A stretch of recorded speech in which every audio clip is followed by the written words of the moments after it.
just do the basic brand work of what are we about? What are we driving? Play Magnus, we're about essentially giving people the means to become the best chess players they can be, growing the sport, elevating it to another level. And I think, and then having your messaging and having some of your investments reflect that vision is really, really key. Welcome to Mobile Growth and Pancakes, a podcast by StoreMaven. We break down how and why mobile apps grow. In each episode, we invite a mobile growth expert onto the show to break down a specific mobile growth strategy, how it worked, why it worked, and what they would do differently.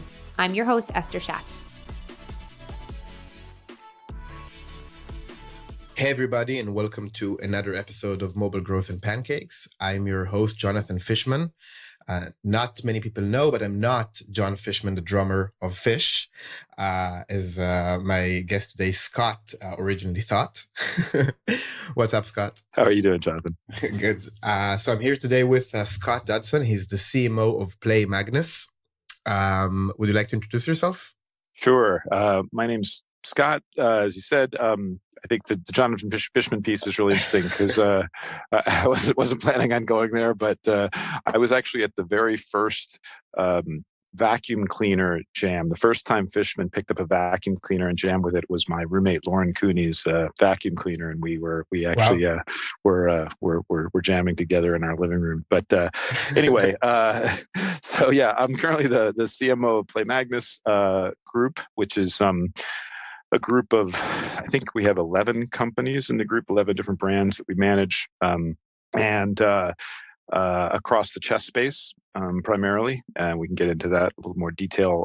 Before that, I've spent kind of a long career, mostly in startups, mostly as a CEO, but also in product, and then also a couple of years, 3 years in iGaming altogether. 1 year as the CMO of Hero Gaming, most recently. 2 years at GameSys, running Virgin Poker,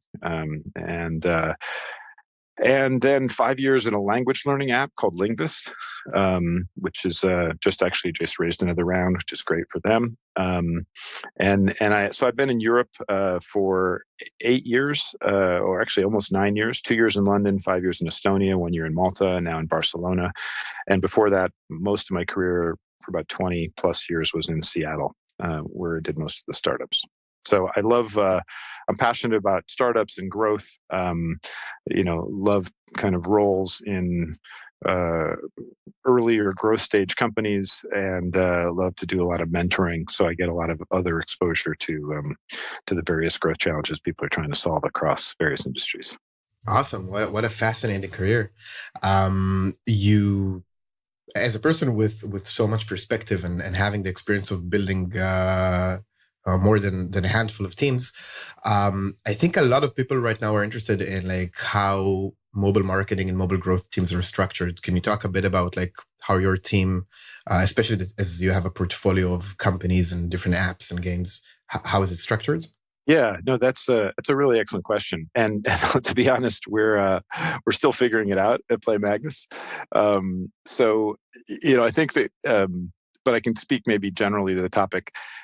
Companies go through these phases. I think it's where a lot of times you start out kind of in a decentralized model, where individual teams, whether it's a brand team or a regional team or a product team, have a lot of autonomy, and that works out really, really well. And then at some point they go, we're duplicating efforts. This isn't really working. We need a centralized function. So they'll centralize it, and that solves the problems that they're trying to solve around kind of duplicating efforts and knowledge sharing and things like that. But then it develops kind of a new set of problems, which is usually that the individual decentralized teams have KPIs to hit, and now they're complaining that they don't have full authority or autonomy in kind of being able to hit their KPIs. So then the company usually goes back into another evolution and decides to like break up the centralized team and decentralize it. So I think that, again, I fear sounds like a wishy-washy answer when you say it, but I really do believe that a hybrid structure is the best. And it varies kind of company by company. Maybe the last team is a good example that I was where I was at Hero, because I led a mixture of people. So some people were responsible for regions and some people were responsible for functions. So, we had like a director of SEO, essentially. So that was under my team. We also had kind of head of Japan marketing, for example. That was a region. We had, like a head of UA, essentially paid UA. We had, a head of God, I'm sorry, this is amazing. I'm like spacing out. Well, so head of content, right? So we had this mix of kind of, and then Sweden. We had a head of Sweden.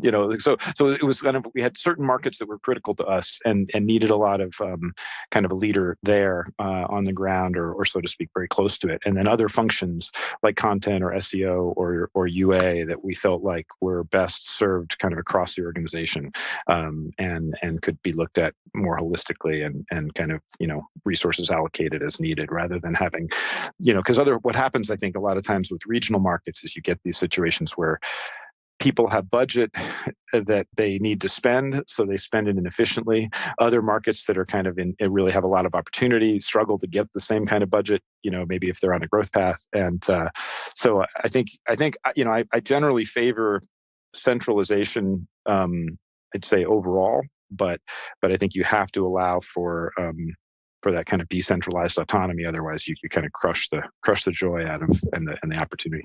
Yeah, I think it's a great debate, like between centralization and like bring it up to a lot of different teams that basically engage in the same thing but for different products.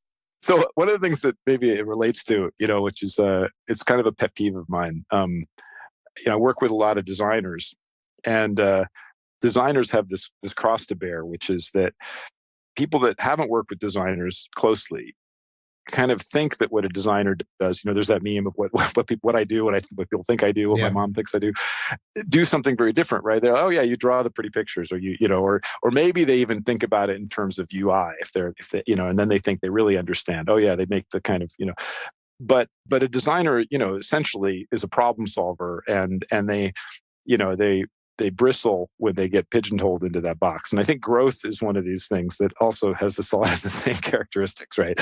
When most people think about growth, I think just in terms of user acquisition, right? Like they just go, okay, well, growth lives in marketing, and it really means numbers. It doesn't even necessarily mean revenue. It just means, and this is the kind of, unfortunately, the thing we have to fight, I think, or at least I'm still fighting this, because growth is just a characteristic, right? It's and it could be applied to revenue. It could be applied to revenue per user. It could be applied to LTV. It could be applied to I mean, it could be applied to minutes on site, right? I mean, average minutes on site per user. It's kind of like, what metric do you want to move? Growth is a practice that's I think designed to move that metric. So that's my kind of personal crusade around this, and I'm trying to figure out why I felt that was relevant to what we were just talking about. It relates to the next point, because today we want to talk about growth loops. But I agree. First of all, it's extremely hard to define, like growth as I'm in the B2B space, but when I speak with, VP growth at different startups and tech companies, like everyone has a different definition. Today, we want to talk about applying growth principles to growth of mobile app and game audiences. And I know that you've been talking a lot about growth loops. How would you define like what a growth loop is? Great. Yeah. So building on this idea that growth is just, a characteristic, I think maybe let's start with the definition. I would define growth, or let's put it this way. I think the key characteristic of growth is retention, if I had to choose one thing, right? Because without retention, we probably have, most people have seen that great graphic about how, if essentially every cohort of yours eventually goes to zero, if you don't retain at least some percentage of every single cohort that kind of stays with you forever, that at some point you can't grow, right? The curve, you can only grow by acquiring a larger and larger cohort every single cohort, and at some point that becomes impossible, and so you have to kind of kind of knee off and flatten out. So retention is the absolute core of growth. And then you kind of dig in, okay, so what's the core of retention? And I would say value is the core of retention. And maybe this is where loops come in, because I think, the easiest way to define value, I think, is with a value loop. So somebody essentially, what is that? What is it for every product? And it's different. In a game, I think of it in terms of, the games I play, like, I don't know, Hearthstone or something like that, right? Like I get there's a bunch of value loops inherent in that, right? I mean, a single game provides a great experience for me. Certainly kind of completing my daily quests, those types of things gives me this kind of sense of satisfaction. So, and I think but you build off of that. And I think for other apps, or for other products, like for this language learning software, the app that we had that I've managed for 5 years, it was very much about some incremental amount of learning. And then basically, so if you I think defining your value loop is critical. It's really easy for certain products, like you rideshare app.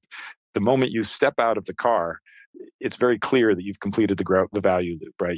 You've basically didn't have to deal with cash, whatever you didn't have to deal with, anyway, it's obvious. So I guess the if you start with a value loop and then build from there, I think that's really at least the foundational core of what a growth loop is. Because as somebody then works through that value loop, the question is how can the output of that value loop, how can the experience of that person within that value loop essentially produce something that can be reinvested into that value loop or into another value loop?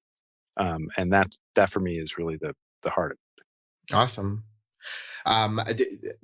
In your current, so in Play Magnus, what kind of games and apps do you manage? So we have the most kind of outwardly obvious ones we have this Play Magnus app suite. So this is how the company actually started. It started building apps around Magnus Carlsen, the world chess champion.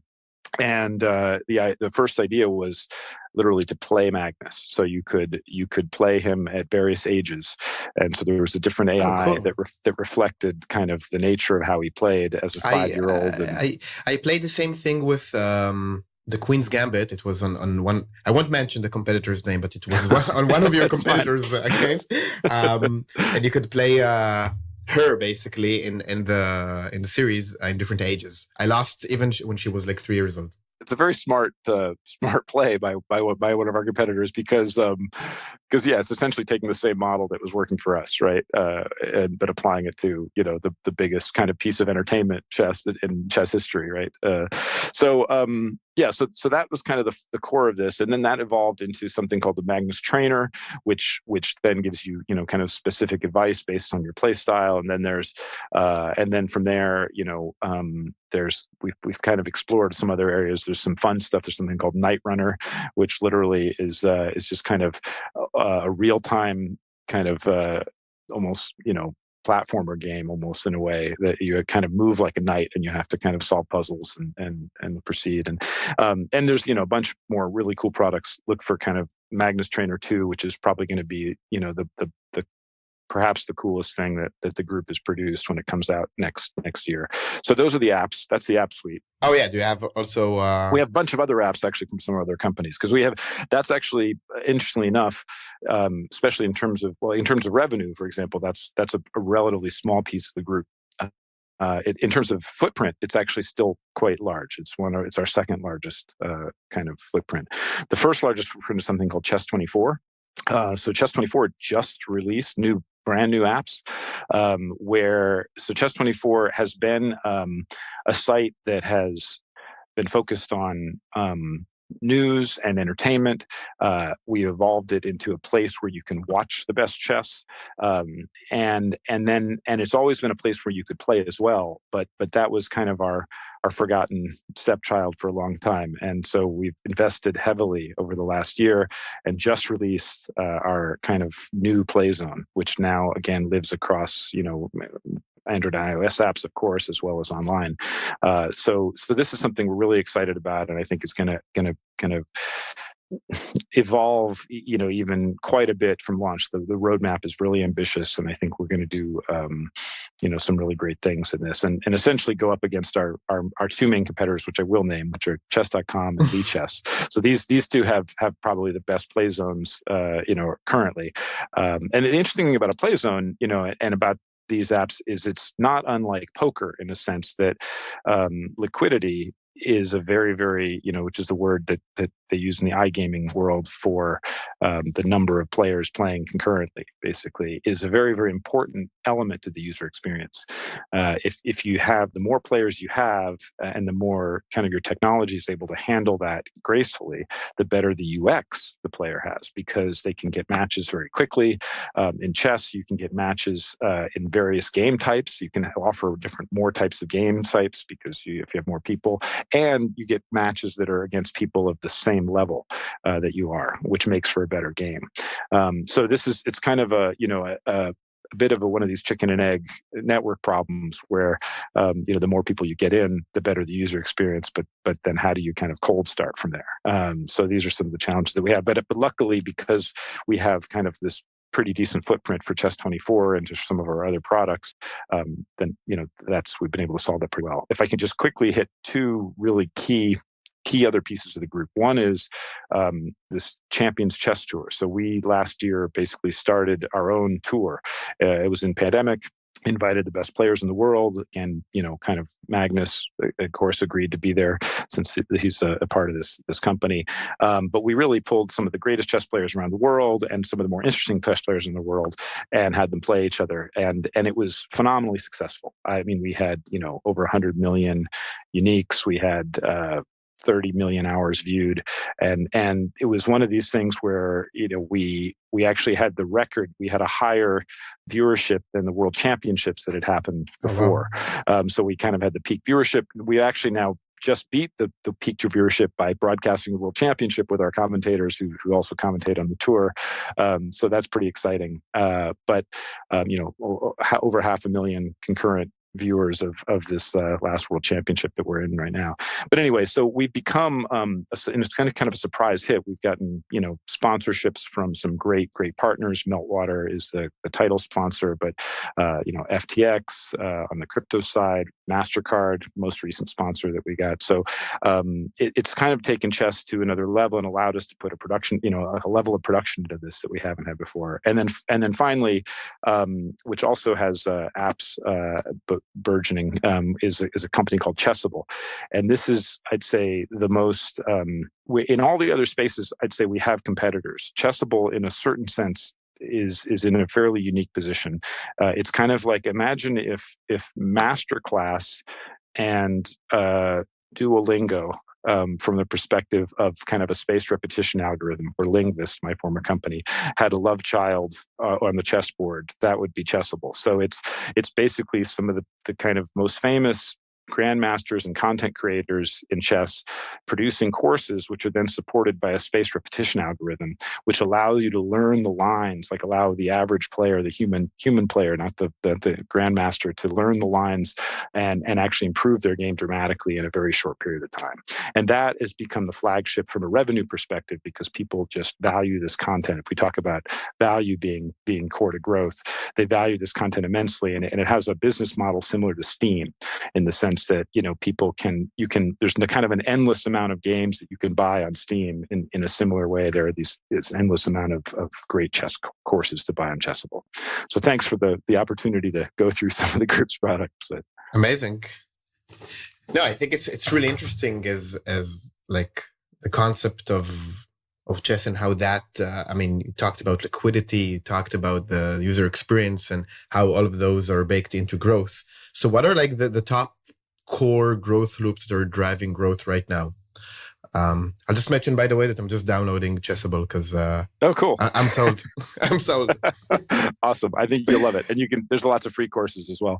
I mean, Chessable is a really interesting, so I think this is the closest thing we have to a two-sided marketplace, actually. So, in the sense that Uber has drivers and riders, we have course creators and course consumers. And in some cases, not very often, but every now and then, the consumer becomes the course creator, because there are a lot of, especially young grandmasters, who have now started to, improve their game dramatically on Chessable and now starting to produce courses.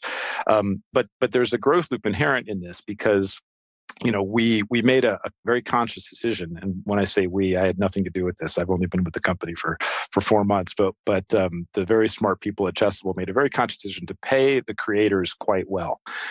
So really, to allow them a much higher percentage than they would get from producing a chess book, let's say, publishing a book.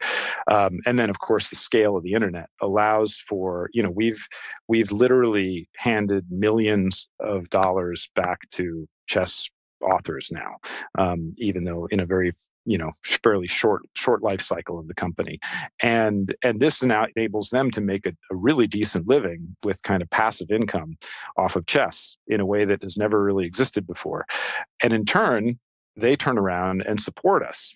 So when a new author, the ideal world is a new author comes on board, and maybe they're already streaming, and being kind of a popular chess personality, but they make their course and people start to use it. They start to get paid and they realize, wow, this is fantastic, and they promote their course. So this is a fantastic growth loop that essentially produces more. And then that each time they promote their course, that learner comes in and discovers other courses, so other chess authors benefit, and in the same way, those authors turn around and promote their courses and bring other people into the platform. Amazing. I think that, mentioning streaming here, and I think it was like a year and a half ago or 2 years ago when there was the game Among Us, who was immensely popular. I think it was in the first quarantine when COVID started. And basically that game really took off based on Twitch and streaming, because identifying somebody that if you'll acquire as a user and they would stream the game, and chess is something, I play chess, like streaming chess games is something extremely popular. They get, insane viewerships. So it's just like a really, really quick way to get your game exposed to millions and millions of people and acquire a lot more users. So, yeah. And this is, I think it's a great segue into something, we talked about a little bit offline, which is this concept of product market channel fit. Mm-hmm. A lot of people talk about product market fit, and everybody has a pretty good understanding of what that means. But product market channel fit, I think, is kind of the next level of how to look at this, especially the way I like to look at things from growth. And, simply put, not every channel is a perfect fit for every good product or every go-to-market, opportunity. Some really good, some obvious examples to illustrate what I mean. Linguist, language learning product. I'm actually a huge fan of Pinterest as a channel. I think it's a really great channel in the sense that when I'm on Pinterest, I almost am disappointed if the thing I click on is not purchasable, right? Which is completely different from all other social media in the sense that I'm interrupted in what I'm trying to do by some ad that's trying to grab my attention, which leads to some great creative and some really interesting ads, and that's fabulous. But Pinterest, when I actually find something like, oh yeah, that would look really cool in my house, or I'd love to buy that for a gift for somebody. I want to buy, but unfortunately, it's very hard to translate a language learning app into Pinterest. It probably can be done, but it needs a smarter person than me. So not a great channel for growth. Let's just say for linguists. But to talk about like Twitch, yeah, a fantastic channel for games, right? I mean, it's just it's so perfect in so many ways because, it's almost like the only danger is that it's kind of almost so entertaining in and of itself that people never want to play your game, right? But obviously that's not true. Like it gets very, very exciting. And then there's one thing I think, if you think about this, okay, so how do I apply that? How do I take this idea? Okay, I get it. Twitch is great for games, but you always want to be on the lookout for kind of the emergent channels and channels that are a particularly good fit for your product or service. And it really depends on, I'd say, two things. One is stage. So in a talk, I think it was like there's a VC from Social Capital, like Chamath, who basically said that something like 30 to 50% or something like that of all VC money right now is going back into the pockets of Google and Facebook, right, or Apple. I mean, it's amazing how much money goes back into those ecosystems, and those are, I think, particularly Google and Facebook are very oversaturated. Right. I mean, you have a situation where because it's easy to measure, because it's easy to spend, you can do a campaign for $100. It's very low barrier to entry. It attracts a whole bunch of people. It's also just very understood. But the reality is unless you are having an app or a game that really knows how to kind of maximize either conversion or lifetime value or both, they're not great channels for you because, if you think about it, it's an auction and there's just so much money pouring into that channel.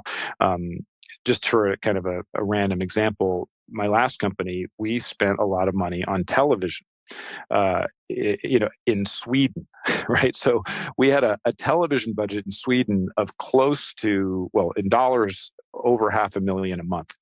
And it was extremely effective. It was really, really good. I mean, I would have never believed this after spending years in just pure performance marketing and going, oh God, TV, but the reality is like no one's buying TV, right? Everybody's spending their money on Google and Facebook. So it's a bargain and it's a hard one to get into. You can't really touch it unless you're going to spend $100K a month, probably. Really, it doesn't really make sense on smaller budgets.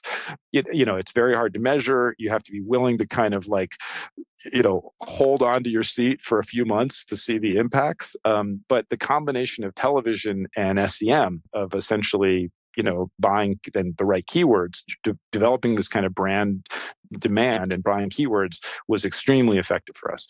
So that's one thing about channels. And just one more thing, and I'm sorry, I'm kind of going on. Is this okay? Are we? No, you're good. You're good. All right, great. It's fascinating. Yeah. So the other thing that's interesting about channels is, channels build on the backs of other channels, right? So there's this kind of history that happens where one channel builds like trying to think of like the best example, but Twitch doesn't exist if predecessor channels didn't exist before that, right?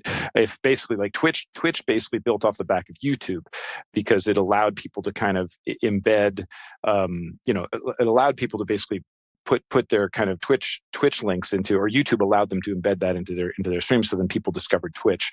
YouTube, in turn built off of, the previous kind of channel before that. And this is the case in many, like if you kind of rewind the clock a little bit, it's like the internet, in a sense, was built off of direct mail, which you wouldn't think about that. But AOL, all these disks that people sent out, I mean, that literally built the internet, which built off direct mail. Direct mail, in turn, built off of essentially print, back in the day. I mean, it's kind of like, and the catalog business, right? It was where kind of direct mail was actually really built up. So I think, looking at this stuff and seeing what's going to build on top of Twitch, or what channel is Twitch going to enable, or what channel is TikTok going to enable? Because even something like TikTok is start to kind of, being in that place where it's not the kind of huge ROI opportunity that it was a little while ago, and so it's, I guess the last point I'll make about this, and I think this is maybe even where, just to make a plug for you guys, the fact that a channel becomes super streamlined and super easy to use and super measurable and super, is not necessarily a good thing. It's a good thing for the established players, but it's not a good thing for the startups. And the fact that, something like, and again, Apple search ads or whatever, or Apple, the App Store is not really perfectly optimized means there's actually more opportunity there, for example, in some cases than in, like, I mean, just for an example, we don't do a lot of paid marketing across the group. But we chose, when we're looking at promoting these new apps in our new play zone and looking at liquidity, we put 100% of our paid budget into Apple search, right? Just because the ROI there is probably better than some other channels right now. Anyway. For sure. And one thought I had in terms of the example you mentioned with TV, and also the fact that, it can't be easily measured, is the fact that there's a lot of growth loops, that organic growth loops that relate to the App Store, such as, okay, you spend $500,000 a month on TV. What that does, and it's very similar to YouTube, by the way, but what that does is it drives people to search for a brand on the App Store. So they open the App Store, some of them, search for your brand name, download the app. Then, because the app stores are also a great place for the established players, one of the key factors of the algorithms is that they prefer to rank higher apps that have a higher download velocity, which means the rate in which they grow first-time downloads. The more first-time downloads that they see for an app, they assume it's really popular right now, so they rank it higher on the top charts and the top category charts, as well as for different keywords in search. Then guess what? There's like 500 million people visiting the App Store a week. Some of them search for these keywords, browse the top charts. They see your app. They wouldn't see it before. Exactly. And they download the app, and then it drives itself and more and more. But you seeded it with TV ads. So that's a great example for an App Store loop. I can't agree more. And also, I mean, that's a perfect example of another growth loop, right? I mean, I think about growth loops, I mean, this is right out of Reforge, but as kind of the compound interest that you get out of what you're doing. So, there's this kind of, so the growth loop is I buy a TV ad, people see my brand, they search for it and they buy, right? But the compound interest essentially that comes from this, the other output, the additional output that you get to reinvest here is the algorithm now thinks that my brand is more interesting, and that then lives in the App Store. That lives in essentially the dynamic of that loop spinning creates this extra value that then gets reinvested and amplifies exactly what you're talking about. So I just think that's a perfect example of how it works. And then the other thing that people don't realize about TV is that again, if retention is the core of growth, TV also works for retention. Very hard to measure, but now let's say I've already downloaded the app and I see another ad, I have this external trigger that goes, oh yeah, that's right. I haven't played that game in a couple of days. I want to go back into it and check it out. And I think this is where, people don't look at the extra value, this kind of additional kind of retention value that this retention loop that the TV drives as well. For sure. And I think in your space, the Queens Gambit was like a perfect example of that, because I know from speaking with a few other folks in the chess space, it drove a ton of new users. That wasn't even the greatest thing that happened. It just brought back a lot of people that are really avid chess players that just, gave up on the game because they grew up a bit, they started working, like it's like a multi-year thing. And that TV, it wasn't an ad, but that TV series on Netflix got them back into the game, and it worked a lot on like re-engaging lapsed users. So absolutely, I agree. Absolutely, and that maybe brings to another category which I think is easily overlooked, which is brand.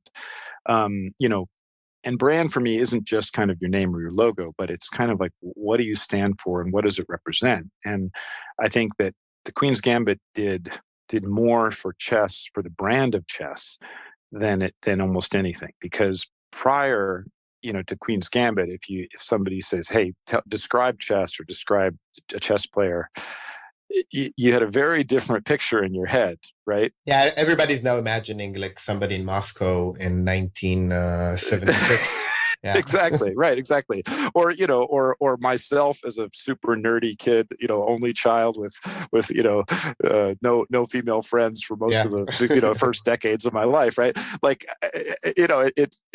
but then all of a sudden now you say, what's chess? And, it's kind of glamorous. It's kind of high fashion. It's, it's Beth Harmon, the character. It's all this.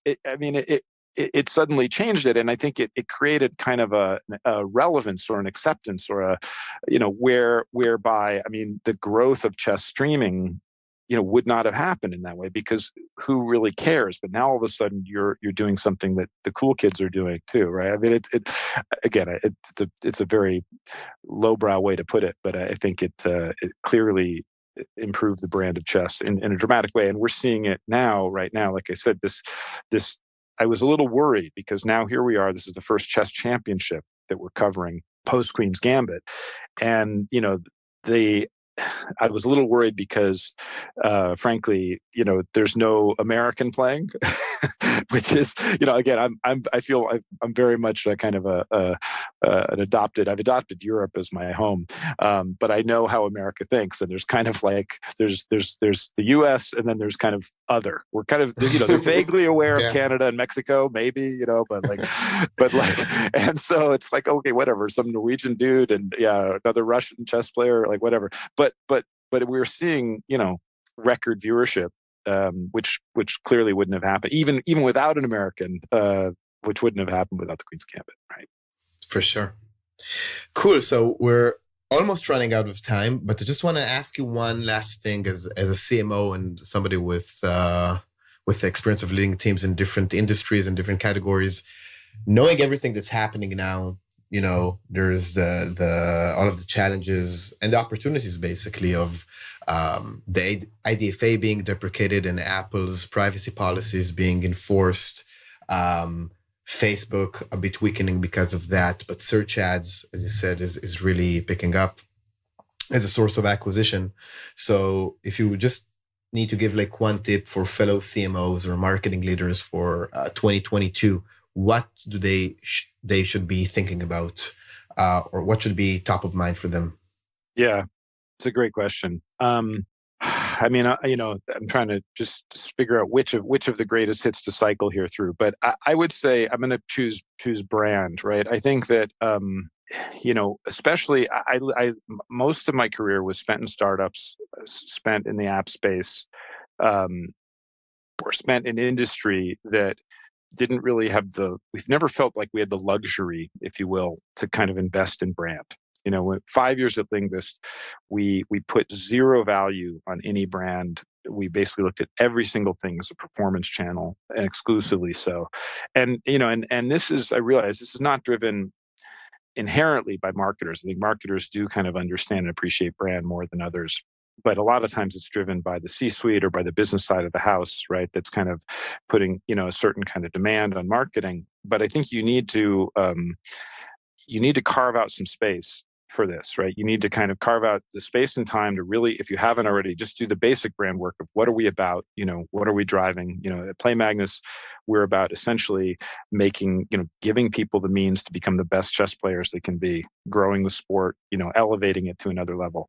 And I think, and then having your messaging and having, some of your investments reflect that vision is really, really key. There's a great video. It's literally 5 minutes. There's a guy named Les Binet, Binet,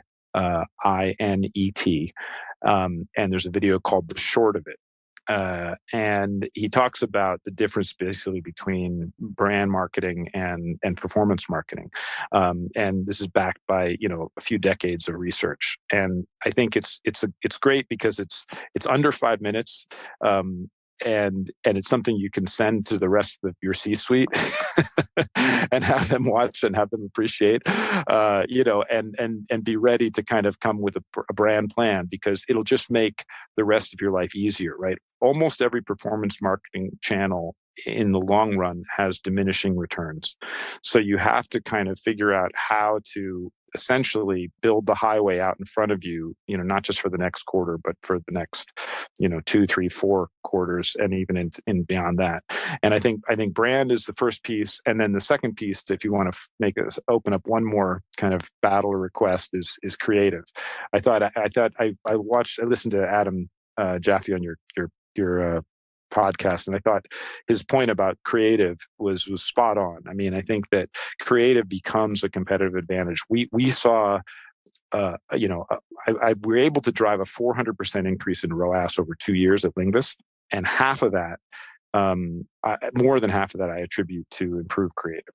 And I think even more, the point he makes is there's an additional kind of growth loop here when the creative is really good, and when like kind of your conversion rates, based on kind of all of the steps in your funnel are really tight, and the creative is really good, because then you get this bonus like you're talking about, whether that's on Apple or whether that's in the Google algorithm around your YouTube stuff, it all kind of tends to kind of lead to those growth loops. So that would be it. Brand and creative. It's very kind of back to old school, but it, it worked for 100 years because it worked. Right?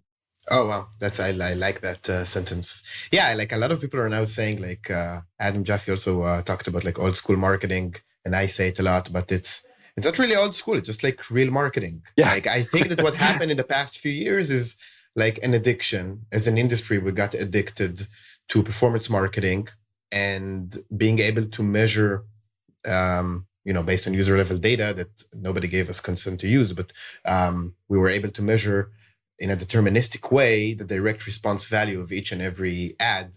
And it was so easy to communicate to leadership also. Like, see, we put this dollar here, we get $2 back. Yep. That's it. We're like, just give us more money, raise money, and let's put it in ads. And that was how most mobile games, mostly games, grew in the past few years. But as you said, like brand marketing and real marketing, drive demand long term, is something that a lot of people have neglected in the past few years. And I really like your points about the creatives and brand marketing. So we are coming close to an end. We have a few more questions that we ask all of our guests that I want to ask you.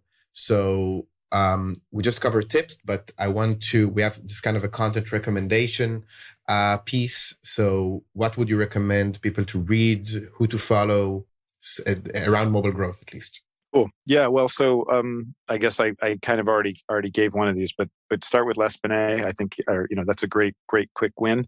I'm a huge fan of Reforge. Those of you who've done the work from Reforge are going to hear a lot of Reforge concepts in what I say. It's even hard for me to know exactly what's what at this point, because it gets pretty convoluted. And I'm a big fan of again, the guys that are involved with that, Andrew Chen, of course, and Brian Balfour and such. Andrew Chen has a new book coming out. He sure does. Yeah. I bought it. I ordered it. I pre-ordered it. Yeah. Awesome.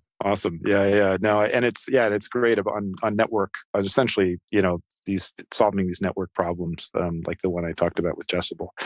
So yeah, I think that's probably, we'll leave it there. Less is awesome. more. Yeah. And almost last question, given this is mobile growth and pancakes, what's your favorite flavor of pancake?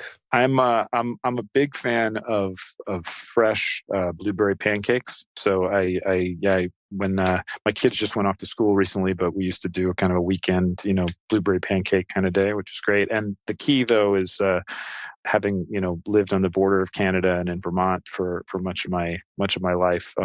Real maple syrup is really the key. So I'll take just about any pancake as long as you give me some real maple syrup. Awesome. Good choice. And lastly, where can people find you if they want to chat about growth, chess, life, Europe? Yeah, well, my OnlyFans, I'll probably, no, I'm just kidding. My LinkedIn is SC Dodson.